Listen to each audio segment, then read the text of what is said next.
चलिए, तो आज हम लोग देखते हैं हिंदी का क्वेश्चन। ये हिंदी मेंस का क्वेश्चन है। ये जो है बीपीएससी 64th मेंस का क्वेश्चन है और उसी ओरिजिनल फॉर्म में ही है, सेम टू सेम वही क्वेश्चन है। ये मैंने उठा के दिया हुआ है।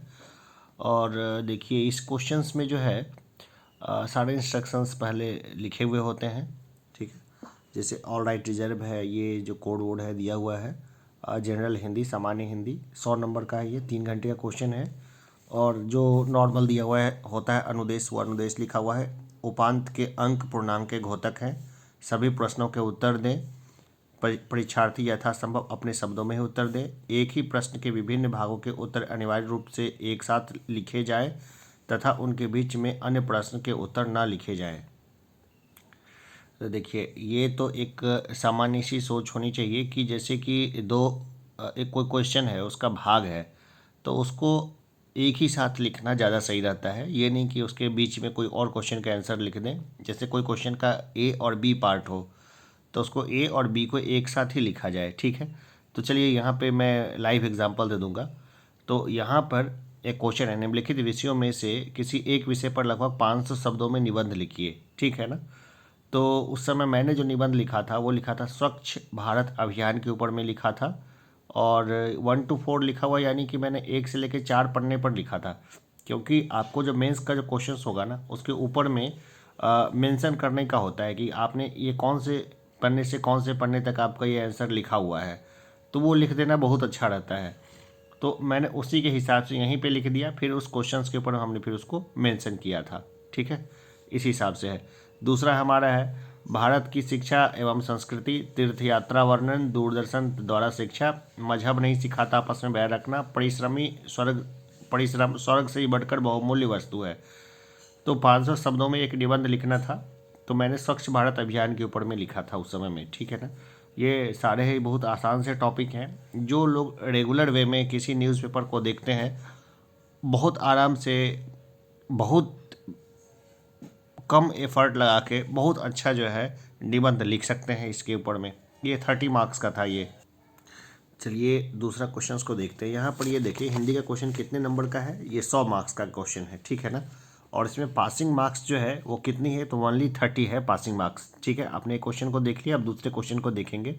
देखिए, अब दूसरा क्वेश्चन जो है वो है निम्नलिखित अवतरण का 1/3 में सार लिखें। ठीक है ना, 1/3 में लिखना है। तो ये मैंने 5वां पेज पे लिखा था और 5 के 5 पे इसको ख़त्म कर दिया था। तो ये बहुत आसान है। इसका एक शीर्षक भी दे देना बेस्ट रहता है ना।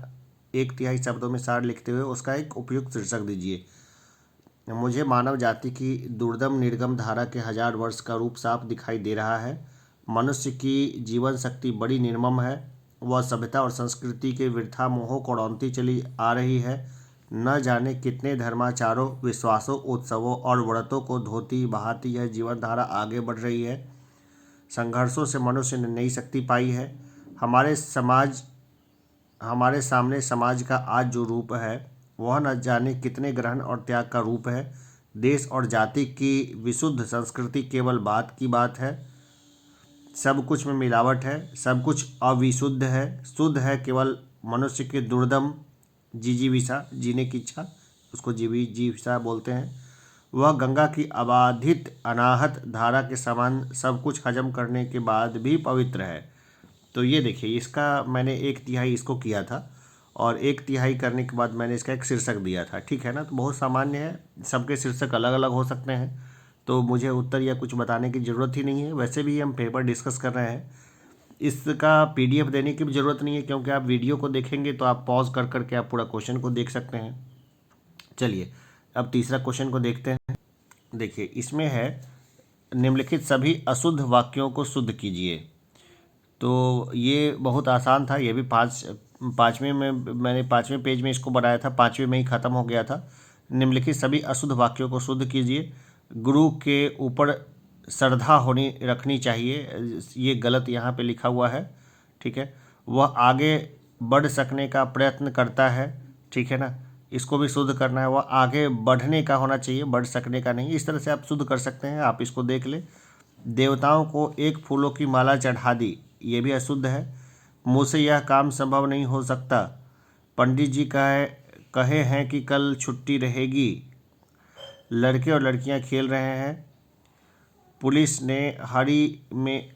ने हरी में आरोप लगाया।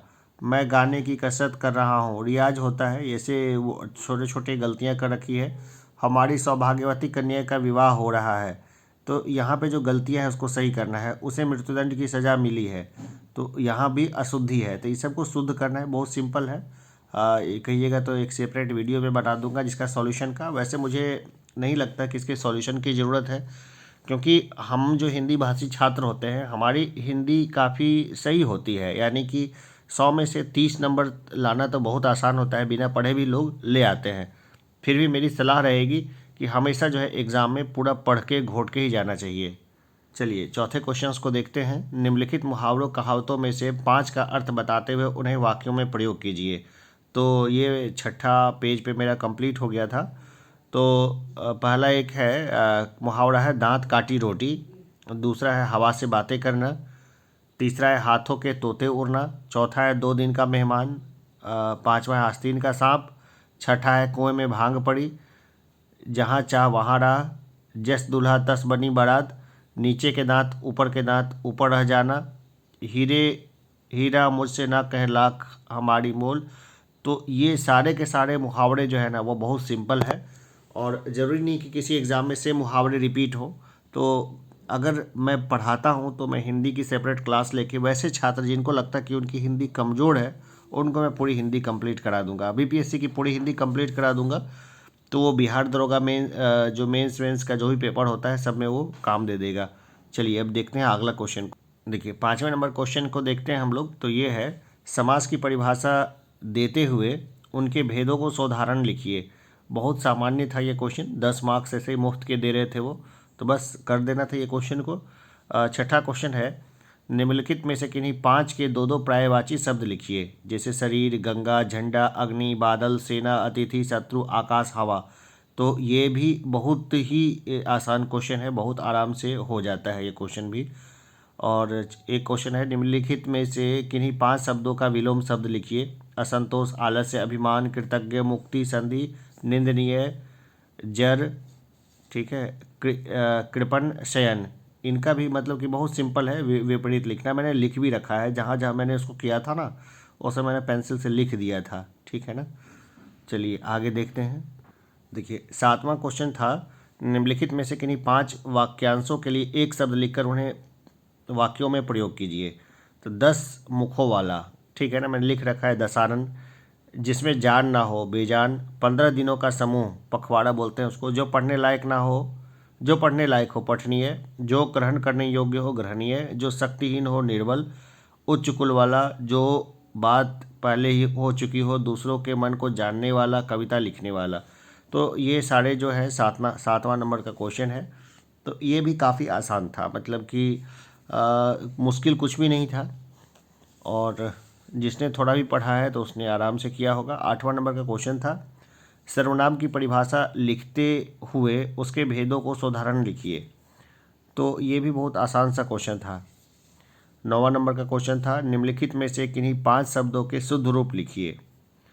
तो इसका जैसे उपरोक्त, आशीर्वाद, महत्वाकांक्षा, माननीय, दुष्कर, उत्तरदायी, निष्पक्ष, पृष्ठपेषण, रचयिता, औषधि। तो इसका भी उत्तर लिखना जो था वो काफ़ी सामान्य था। तो हिंदी बस ओनली पासिंग मार्क्स होता है, तो 100 में जो है 50-60 नंबर लाना बहुत आसान है। 60 नंबर तक लाना जो है मुश्किल नहीं है। तो इससे क्या है, हिंदी का पेपर निकल जाता है, और हिंदी का पेपर जब निकल जाएगा तभी आपके मेंस के अदर क्वेश्चंस जो है वो चेक होंगे। तो हिंदी में पास करना क्या है, बहुत ज़्यादा ज़रूरी है। इसके बिना कोई मतलब नहीं है कोई आगे पेपर देने का, ठीक है ना। तो जो सीबीएसई बोर्ड से पढ़े हुए लोग हैं उनको मेरी सलाह है कि हिंदी को ठीक कर लें पहले ही, क्योंकि कई बार होते हैं सीबीएसई बोर्ड के स्टूडेंट्स बाकी GS1 GS2 वगैरह में नंबर तो अच्छे ले आते हैं और ऑप्शनल में भी, लेकिन हिंदी में फेल हो जाने के कारण क्या है, उनका जो है रिजल्ट वो नहीं, कॉपी चेक नहीं होती उनकी। GS1 GS2 और वो जो हिंदी पहले चेक होता है। हिंदी में जिसके 30 मार्क्स हैं, 30 या 30 से ऊपर मार्क्स हैं, पासिंग मार्क्स हैं, उन्हीं की कॉपी फिर बाद में चेक होती है। तो जानते हैं बिहार चूँकि हिंदी भाषी क्षेत्र है, और हिंदी भाषी क्षेत्र होने के कारण जो अधिकारियों से अपेक्षा की जाती है कि उनकी हिंदी अच्छी रहे। तो चलिए अभी यहाँ तक रखते हैं, जैसे कि मैं अगर क्लास लूँगा तो पूरी हिंदी करा दूँगा मैं, ठीक है ना। तो अभी के लिए इतना ही, धन्यवाद।